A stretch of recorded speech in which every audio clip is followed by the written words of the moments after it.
Sir, these floodwaters are moving at 30 miles per hour with debris and live electrical wires. If you go in there, you're not coming back out. Captain Jake Sullivan shouted those words at a weathered 68-year-old man who had just volunteered to help rescue a family trapped in their submerged SUV on Millbrook Creek. The emergency response commander saw him as just another well-meaning civilian who would become another casualty in what was already San Diego's worst flash flood in decades. But in exactly 47 seconds, when 8-year-old Emma Rodriguez would slip from her father's grip and disappear beneath the raging brown water, that reckless old man would be the only person with the courage to dive headfirst into a death trap of current and debris, emerging 2 minutes later with a terrified little girl in his arms, proving that sometimes the most dangerous rescues can only be accomplished by someone who has already faced death and won. Before we dive into this story of courage,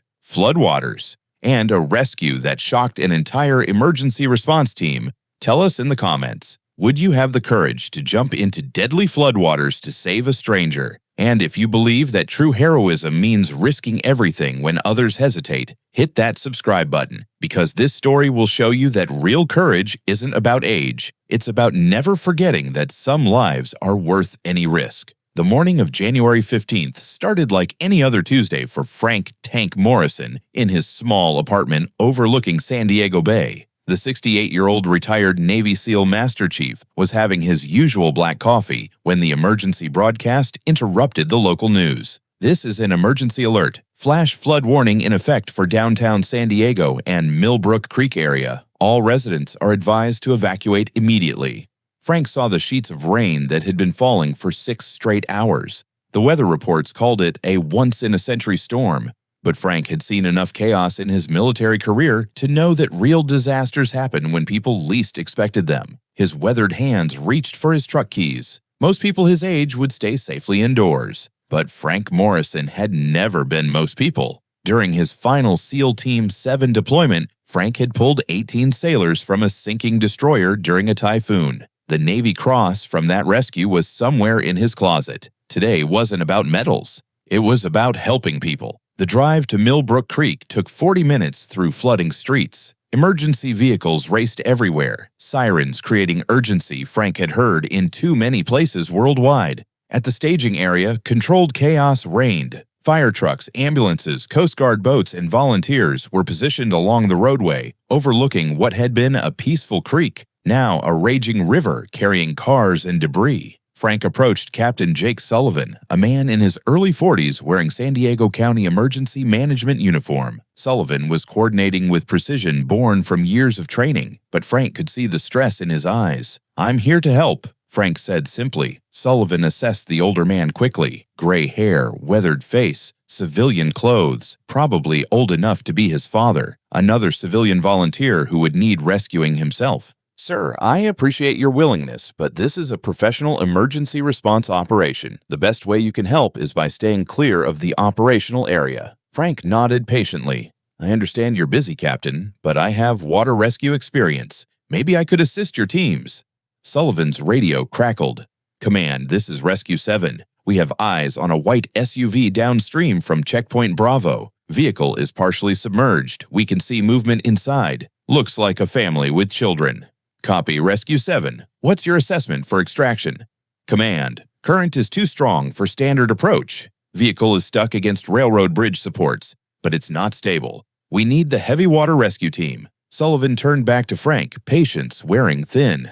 "Sir, I really need you to step back. We have a family trapped, and this requires professional—" "How deep is the water at that location?" Frank interrupted quietly. 15 to 18 feet, but the current is— "And your heavy water team. How long until they arrive?" 20 to 30 minutes. But listen. Frank's gray eyes studied the flood patterns downstream, calculating current speeds and debris flow with the tactical assessment that had kept his SEAL teams alive in hostile waters. "Captain, that family doesn't have 30 minutes, Frank said calmly. Sullivan's radio interrupted. "Command, this is Rescue 7. The SUV just shifted position. It's not going to hold much longer. We're seeing water coming in through the windows." Frank stepped closer. "Captain, my name is Frank Morrison. I spent 12 years with Navy SEAL Teams 3 and 7, 4 deployments to the South China Sea, 3 to the North Atlantic. I've pulled more people out of impossible water situations than most of your team combined." Sullivan looked at him with new attention but shook his head. "Mr. Morrison, I believe you served, and I respect that. But this is civilian emergency response with specific protocols. You're not trained on our equipment, not certified for our procedures, and frankly, this kind of physical operation requires younger personnel." The dismissal was polite but clear. Frank Morrison was too old, too civilian, and too much of a liability. Frank stepped back as Sullivan directed increasingly desperate rescue attempts. Through binoculars, Frank could see the white SUV lodged against concrete bridge supports. The water was moving with violent energy that could crush anyone against those supports. 2 rescue boats kept getting forced back by current and debris. Frank watched one nearly capsize when a fence section slammed into it. "Rescue 7 to command. We cannot maintain position. Current is too strong. Copy Rescue 7. Heavy water team ETA 20 minutes due to blocked roads." Sullivan was pacing, jaw tight. Frank recognized that expression from military commanders facing impossible situations.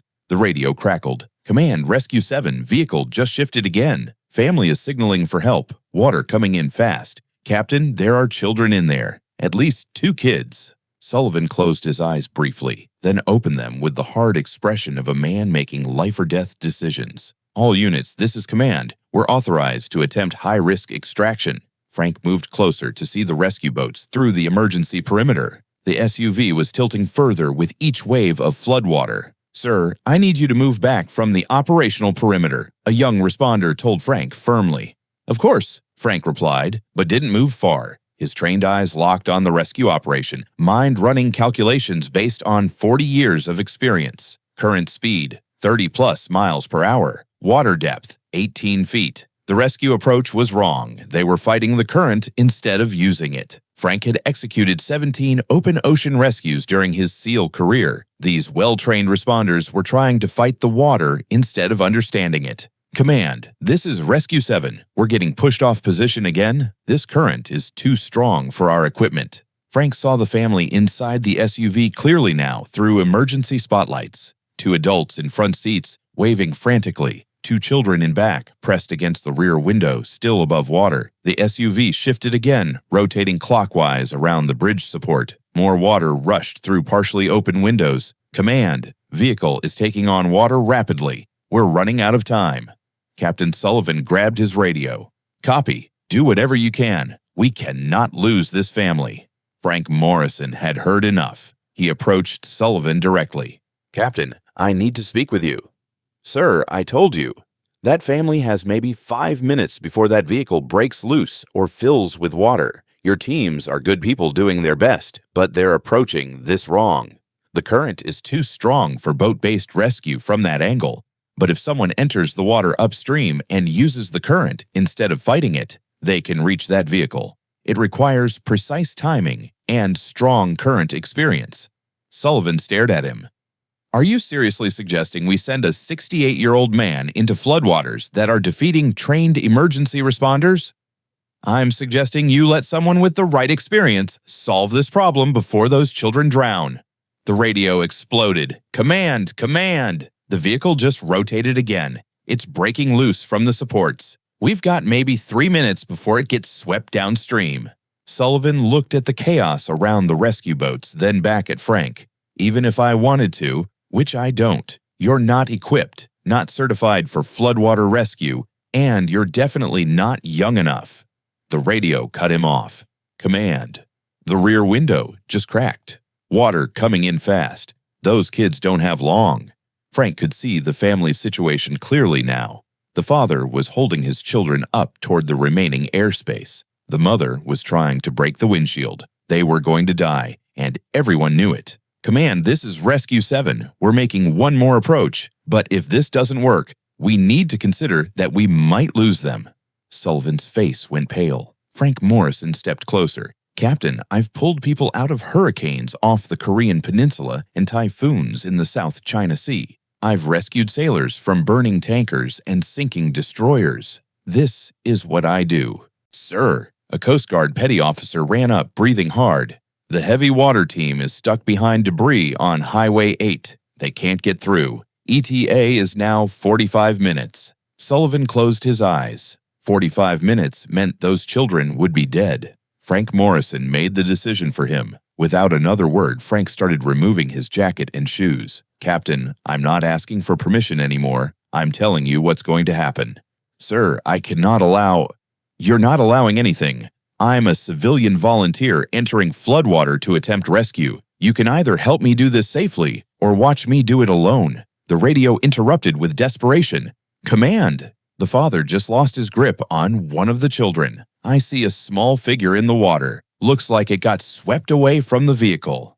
Every person at the command post turned toward the flood zone. Through the emergency spotlights, they could see a small form being carried rapidly downstream. Too small to be an adult, moving too fast for any boat to intercept. 8-year-old Emma Rodriguez had slipped from her father's grip and was now being swept toward a cluster of debris that would kill anyone who crashed into it. Sullivan knew his rescue boats couldn't possibly reach her in time. Frank Morrison didn't ask permission. He sprinted toward the floodwater with speed that shocked every emergency responder who saw a 68-year-old man move like a trained athlete. His military bearing was unmistakable now. "Morrison, stop!" Sullivan shouted, but Frank was already diving headfirst into the raging brown water. The flood current hit Frank like a freight train, instantly carrying him downstream at devastating speed. But instead of fighting the water like the rescue boats, Frank positioned his body to use the current while maintaining control through swimming techniques most people had never seen. Every emergency responder watched as Frank Morrison cut through the floodwater with precision movements, angling his body to intercept the small figure being swept toward the deadly debris cluster. Emma Rodriguez was barely keeping her head above water, small arms flailing desperately. Frank could see the terror in her eyes, the same look he'd seen in drowning sailors during his Navy career. Frank reached Emma just 30 seconds before she would have hit the debris cluster. His strong hands grabbed her small body and immediately positioned her for defensive swimming that SEAL teams used for combat rescues. "Hold on to my shoulders and don't let go," he told her calmly. "We're going home."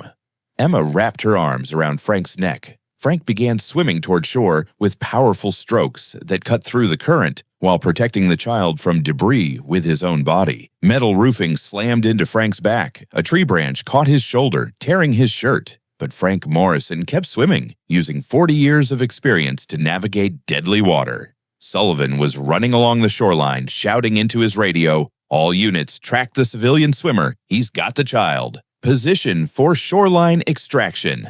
2 minutes after Frank entered the water, his feet touched solid ground. He carried Emma up onto the muddy shore where paramedics waited, then gently transferred her to the medical team. The little girl was conscious, breathing, and crying for her parents. The most beautiful sound Frank had heard in months. Captain Sullivan reached Frank as paramedics checked Emma's vital signs. The captain was breathing hard, eyes wide with relief and disbelief. "Jesus Christ, Morrison, I've never seen anyone swim like that in flood conditions." "Where did you learn?" "Navy," Frank replied simply, wringing water from his shirt. "Navy? What, like SEAL Teams 3 and 7, Master Chief, retired." The words hit Sullivan like a physical blow. Navy SEAL Master Chief, the highest enlisted rank in the most elite military unit in the world. "Command, this is Rescue 7. We've successfully extracted the family from the SUV. Mother, father, and remaining child are all safe. But Captain, we never could have held position long enough if that civilian hadn't bought us time by rescuing the girl." Sullivan stared at Frank, who was helping paramedics by translating Emma's frightened Spanish. The old man's calm presence was comforting the child more effectively than any medical intervention. "Frank, I owe you an apology. When you said you had water rescue experience, I should have—" "Captain, you were protecting your operation and your people. That's good leadership. But when children are drowning, rank and age don't matter. Only results do." Coast Guard Petty Officer Maria Santos approached them. "Excuse me, sir. Did you say you served with SEAL Team 7? "That's correct. My father served with SEAL Team 7 in the late 90s. Master Chief Rodriguez, Miguel Rodriguez." Frank's weathered face broke into a smile. Miguel Rodriguez was one of the finest underwater demolition specialists the Navy ever produced. He always told me stories about his Master Chief, Frank "Tank" Morrison. Said you once pulled an entire squad out of a sinking patrol boat during a typhoon. Sullivan listened with growing amazement. Wait, you're the Master Chief Rodriguez talks about. He works as our civilian instructor for water rescue certification. He's mentioned you in half the courses I've taken. Miguel always was good at telling stories. No, sir, Santos continued. He doesn't tell stories. He teaches life-saving techniques. The current assisted swimming method you just used, that's called the Morrison maneuver in our training manual. My father named it after you. The command post had grown quiet as word spread. Frank Morrison wasn't just a Navy veteran who had helped with a rescue. He was a legend whose techniques were still being taught decades after his retirement. Mr. Morrison, when you volunteered to help, why didn't you mention your background? Frank looked at him with patient eyes. Captain, in my experience, people judge results, not resumes. Today was about saving a little girl, not proving what I used to be. Sullivan extended his hand. Master Chief Morrison, on behalf of San Diego County Emergency Management, thank you. And I apologize for dismissing you. No apology necessary, you were doing your job. But next time you have a water emergency this serious, maybe consider that experience comes in different packages. Emma Rodriguez was reunited with her parents 15 minutes later. The family had been cleared of serious injury, but the emotional impact of nearly losing their youngest daughter was overwhelming. Maria Rodriguez approached Frank with tears streaming down her face. Senor, you saved my baby. How can we ever thank you? Frank knelt to Emma's level. The little girl looked at him with wide eyes, knowing this quiet man had saved her life. You don't need to thank me, sweetheart. You were very brave in the water. Are you a superhero? Emma asked with childlike honesty. Frank smiled. No, Emma. I'm just someone who knows how to swim really well. Carlos Rodriguez stepped forward, clothes still dripping, hands shaking from the realization of how close he'd come to losing his daughter. Sir, when my daughter fell into that water, every person here said it was impossible to reach her. But you didn't hesitate. You jumped in like your own life didn't matter. Frank stood up, gray eyes meeting Carlos's. Your daughter's life did matter. That's what matters. But the risk you took, Mr. Rodriguez, I've been taking calculated risks to save lives for most of my adult life. Today's risk was worth it because Emma gets to go home with her family. Maria was crying from gratitude now. We don't even know your name. Frank Morrison, ma'am. Mr. Morrison, our family will never forget what you did today. Never. As word of Frank's background spread through the emergency response community, the dynamic at the command post shifted. Sullivan approached Frank with different respect, not just for today, but for what his career represented. Master Chief Morrison, I just spoke with Chief Miguel Rodriguez. He wants to talk with you. Sullivan handed Frank his radio. Chief Rodriguez, this is Frank Morrison. Tank, I just heard what you did today. Maria Santos called, said you used the Morrison maneuver to pull a kid out of floodwaters that were defeating professional teams. Frank chuckled. Miguel, your daughter is a fine Coast Guard petty officer. Tank, Captain Sullivan tells me they almost turned you away because of your age. Well, I did look like just another old civilian. Master Chief, you're not just another anything. The water rescue techniques you developed are still saving lives 20 years later. Half the emergency responders in California have been trained on methods you wrote. Frank was quiet for a moment. Miguel, that's very kind. It's fact. Tank, every time I teach one of your techniques and it saves someone's life, I make sure students know where it came from. Master Chief Frank Tank Morrison, SEAL Team 7, Silver Star, and 3 Bronze Stars for Valor. Sullivan was listening with growing respect and embarrassment. He had dismissed a man whose techniques were part of his department's curriculum. Master Chief Morrison, I need to ask, would you consider working with our emergency response team as a consultant? We clearly have gaps in our high-risk water rescue capabilities. Frank considered carefully. Captain, I'm retired, but if you ever face another situation where children are in danger and your people need guidance on impossible water rescues, call me. I'll be there. Would you consider training our people? Chief Rodriguez is right. We need to learn from someone with your experience.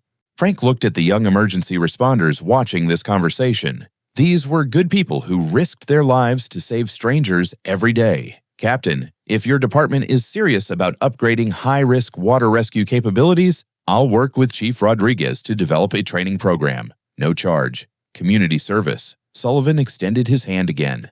Master Chief Morrison, on behalf of everyone here, yes, absolutely, Yes. As the flood emergency wound down, Frank Morrison sat on his truck's tailgate, changing into dry clothes. The storm was ending, and evening sunlight was breaking through the clouds. Emma Rodriguez and her family approached one final time before heading home. The little girl was wrapped in an emergency blanket. "Mr. Frank," Emma said in careful English, "my mama wants to know, do you have children?" Frank's expression softened. "No, sweetheart, but I had a wife who would have loved meeting you." "Where is she?" "She's in heaven, Emma, but she would be very happy to know that you're safe." Emma looked at her parents, then back at Frank.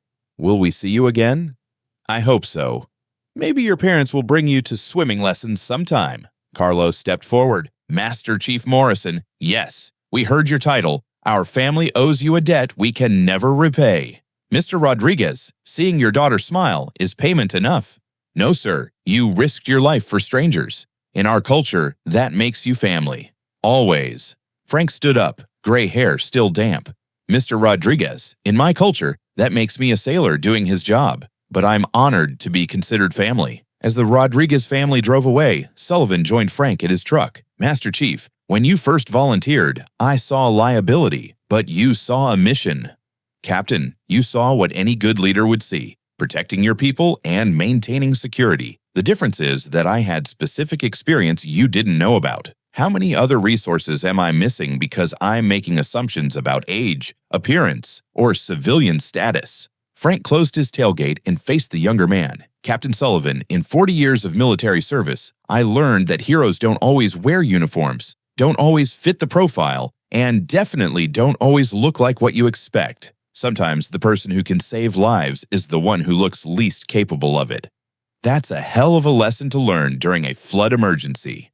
Better to learn it during a flood emergency than to lose children because you never learned it at all. Sullivan nodded. "Master Chief, when we develop that training program, the first lesson is going to be about recognizing capability where you don't expect to find it." Frank climbed into his truck and started the engine. "Captain, make sure the second lesson is about using the current instead of fighting it. In water rescue and in life, sometimes the most dangerous-looking path is the safest one to take." As Frank drove away from the flood zone, he passed dozens of emergency vehicles still helping families throughout San Diego. His truck radio broadcast news reports about successful rescue operations and community response to the worst flooding in decades. But Frank Morrison wasn't thinking about news reports or recognition. He was thinking about Emma Rodriguez's smile when she was reunited with her parents, and about the fact that somewhere in heaven his late wife Margaret would be proud that her husband was still keeping his promise to never stop helping people, because that's what real heroes do.